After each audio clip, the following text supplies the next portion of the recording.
أحلى صوت طشة هتسمعوه. النهارده هنعمل مع بعض بسبوسة الطيبين أو بسبوسة نظام الطيبات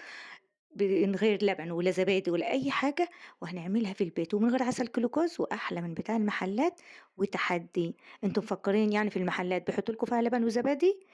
لأ، ولا بيكلفها؟ لأ، إحنا هنعملها متكلفة وكمان على نظام الطيبات وسهلة جدًا وجميلة جدًا. هنا حطيت كوباية من السكر 200 جرام، عليهم 150 جرام يعني كوباية إلا ربع من السمنة، نفس الكوباية اللي هتعايري بيها، وكوباية إلا ربع من المَيّة، برضه 150 جرام، عليهم معلقتين كبار من الشربات التقيل اللي هو بتاع الحلويات بتاع الكنافة والقطايف كده، بديل لعسل الجلوكوز تمام، وأحطهم على النار واسيبهم لمّا يغلوا، هنجهّز مع بعض نُص كيلو من دقيق البسبوسة السايب من عند أي عطار، مش متضاف عليه أي حاجة، تمام، هاحط عليه ربع معلقة صغيرة من البيكنج باودر ورشة ملح وأقلّبهم، وهانزل بقى بالخليط بعد ما غِلى معايا كده والسكر داب، إحنا بنحط الخليط على يغلي عشان السكر بتاعنا يدوب معانا، لو أنت عندِك عسل جلوكوز أو عسل نحل ممكن تحطي بديل المعلقتين الشربات التقال، معلقتين عسل جلوكوز أو معلقتين عسل نحل، المتوفّر عندِك، بس أنا حبيت أعملها بحاجات متوفرة عندنا كلنا في كل بيت، هنحط كده ونقلب، ما نبالغش في التقليب عشان ما نشغّلش مادة الجلوتين في في الدقيق السميد بتاعنا، تمام، هاجيب بقى صينية مقاس 30 دهناها طبعًا سمنة،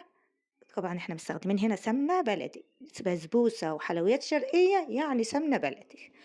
عشان تطلع أحلى من بتاع المحلات يبقى سمنة بلدي، وافردها كده زي ما أنتم شايفين وهزّاها هزّتين عشان تبقى كلها سِوا واحد، عشان البسبوسة زي ما بتدخل زي ما بتخرج، تمام؟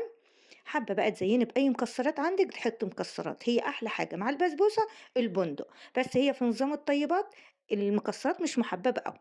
تمام، هنا لمّا البسبوسة بتاعتنا تستوى هنجهّز مع بعض الشربات، كوباية ونُص من السكر، عليهم كوباية ونُص من المَيّة، عصرة ليمونة، هنحطّهم ياخدوا غلوة واحدة بس على البوتاجاز على ما البسبوسة تستوي، أول ما تلاقي إن البسبوسة سابت الأطراف كده تعرفي إن هي استوت، بتتحمّر معاكِ وتخرج على طول، بتستوي على درجة حرارة 180 رف التحتاني بس ما نشغّلش الشواية، لمدة نُص ساعة، تلات أرباع ساعة على حسب درجة حرارة الفرن بتاعِك، تمام، وبتخرج هي سخنة والشربات سخن وتقومي طشّاها كده وتشرب، ما دام شربت معاكِ الشربات زي ما أنتِ شايفة كده، تعرفي إن البسبوسة بتاعتِك ناجحة 100%. باغطّيها بقى واسيبها أبيّتها لتاني يوم، لو أنتِ مستعجلة عليها وعايزة تقطّعيها بيبقى بعدها بساعتين تدخّليها التلاجة تسيبيها تبرد في التلاجة وبعدين تطلّعيها تقطّعيها، بس أنا باحب أسيب أي حلويات شرقية أو البسبوسة باحب آكلها تاني يوم، باعملها على بيات وآكلها تاني يوم، شايفين ما فيش بقى تسلم إيدِك يا مرمر، ووصفتنا النهارده تستاهل كام من 10، أحلى وصفة للبسبوسة هتاكلوها بإيديكم بإذن الله، وألف هنا مقدمًا، واكتبوا بقى في التعليقات إيه رأيكم في وصفتنا النهارده، وأي حد هيعملها يحط لي الصورة بتاع الوصفة بتاعته في التعليقات، شايفين؟ جميلة ناجحة 100% وأحلى من المحلات بمراحل.